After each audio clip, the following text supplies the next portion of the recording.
안녕하세요. 더 프라미스 박예일입니다. 제1권 창세기 그대로 되었더라의 약속. 창세기 18장 1절.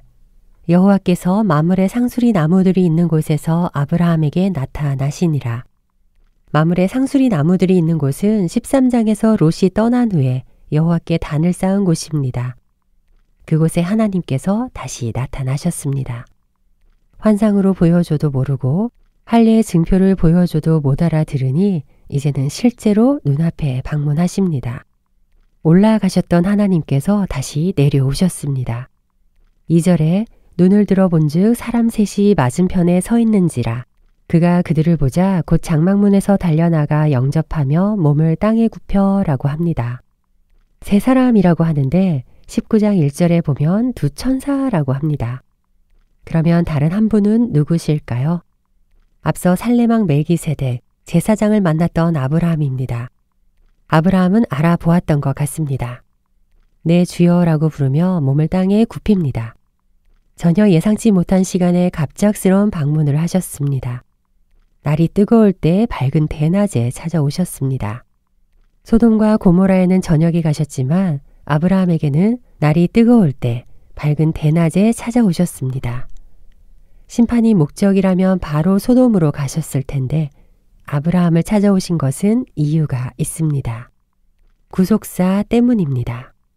내 상속자는 롯이 아니라 이삭이라는 말씀 때문입니다.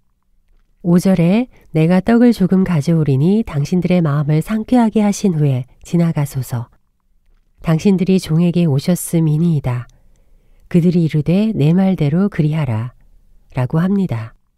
아브라함은 내가 주께 은혜를 입었사오면 원하건대 종을 떠나 지나가지 마시옵고 라며 지극정성으로 영접합니다. 급히 장막으로 가서 사내에게 떡을 만들라 하고 가축대 있는 곳에 달려가서 기름지고 좋은 송아지를 잡아 하인이 급히 요리합니다. 급히라는 표현이 2번이나 나옵니다. 아브라함을 찾아오신 세 분은 그들이 먹으니라 라고 합니다. 아브라함의 영접을 받으셨습니다. 9절에 그들이 아브라함에게 이르되 내 아내 사라가 어디 있느냐 대답하되 장막에 있나이다 라고 합니다. 사레가 사라가 된 이후 직접 그 이름을 불러주십니다. 내 아내 사라가 어디 있느냐? 여기에서 어디 있느냐는 아담아 내가 어디 있느냐? 가인아 내 아우 아벨이 어디 있느냐 하신 것처럼 구원을 위한 부르심입니다. 사라가 대화를 다 듣고 있는 것을 알고 부르셨는데 아브라함은 사라가 장막에 있다고 하며 불러오지 않습니다. 10절에 그가 이르시되 내년 이맘때에 내가 반드시 내게로 돌아오리니 내 아내 사레에게 아들이 있으리라 하시니 사라가 그 뒤 장막문에서 들었더라 라고 합니다.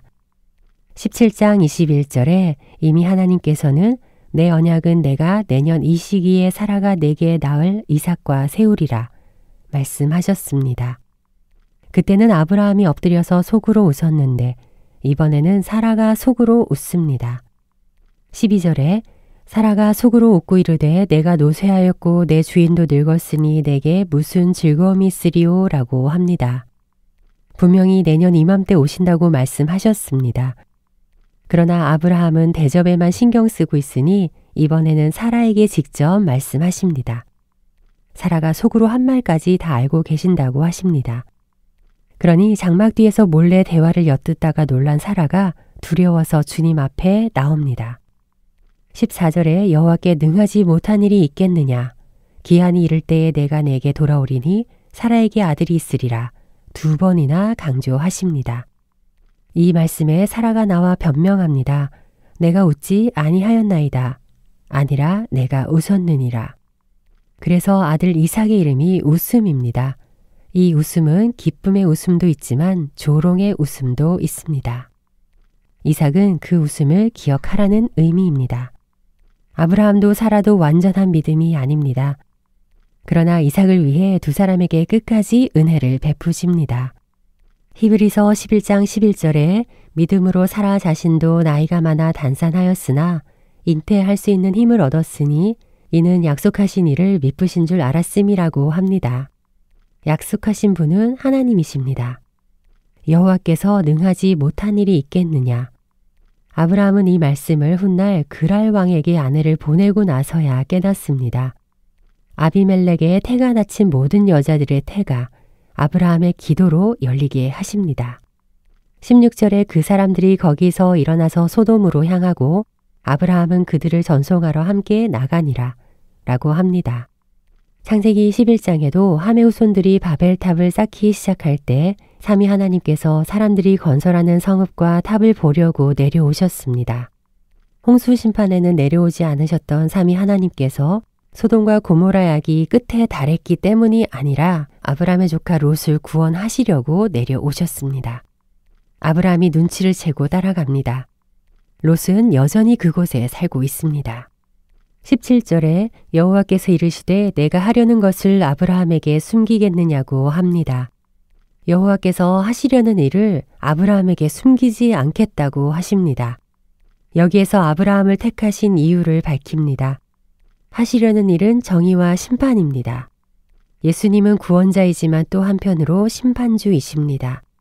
여인의 후손이 뱀의 후손의 머리를 치러 내려오셨습니다.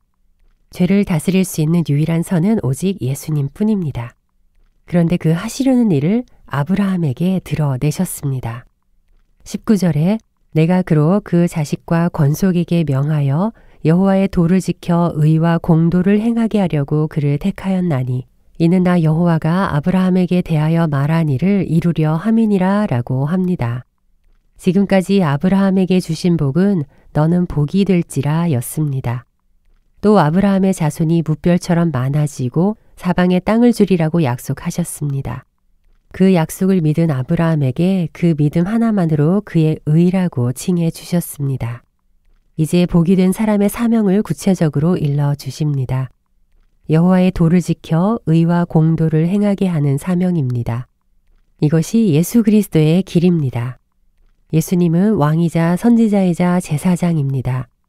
이제 아브라함은 하나님이 왜 자신을 택했고 자신의 후손 중에 왜 왕이 오는지 알았습니다. 20절에 여호와께서 또 이르시되 소돔과 고모라에 대한 부르짖음이 크고 그 죄악이 심히 무거우니 라고 합니다. 홍수 심판을 앞두고 노아에게도 같은 말씀을 하셨는데 노아는 잠잠했습니다. 여기서 아브라함과 노아의 차이가 드러납니다. 이미 두 천사는 소돔으로 향하여 갔습니다. 그런데 아브라함이 가까이에 나아가 말합니다. 23절에 아브라함이 가까이 나아가 이르되 주께서 의인을 악인과 함께 멸하려 하시나이까? 라고 묻습니다. 이제야 아브라함은 왜 자신의 장막에 먼저 들르셨는지 깨달았습니다. 심판도 구원도 모두 주님 손에 있다는 것을 알았습니다. 아브라함이 롯의 구원을 위해 하나님께 엎드립니다. 죽으면 죽으리라의 결단입니다. 그러나 그 목적이 자신의 구원이 아니라 소돔 사람들과 롯의 구원 때문입니다. 25절에 주께서 이같이 하사 의인을 악인과 함께 죽이심은 부당하오며 의인과 악인을 함께 하심도 부당하나이다.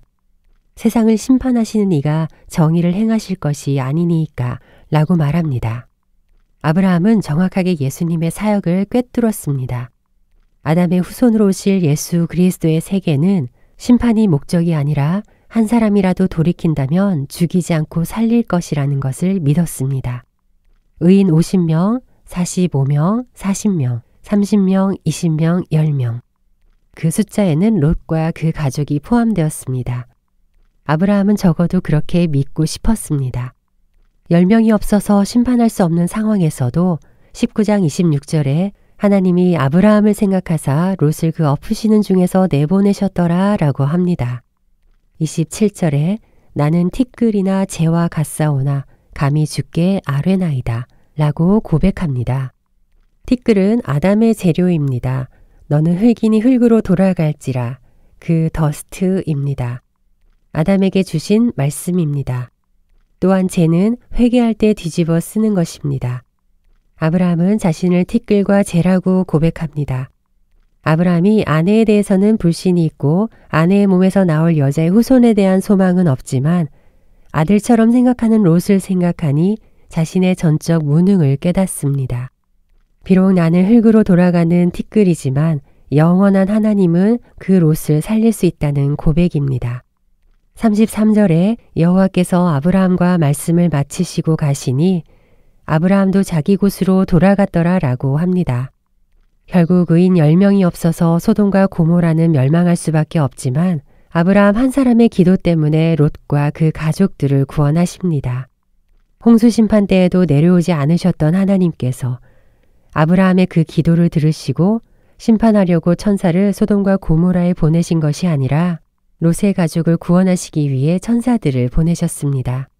전에는 집에서 직접 길리고 훈련한 318명을 데리고 직접 롯을 구하러 갔던 아브라함도 이제는 자기가 구원할 영역과 하나님의 구원의 영역을 알기에 자기의 곳으로 되돌아갑니다.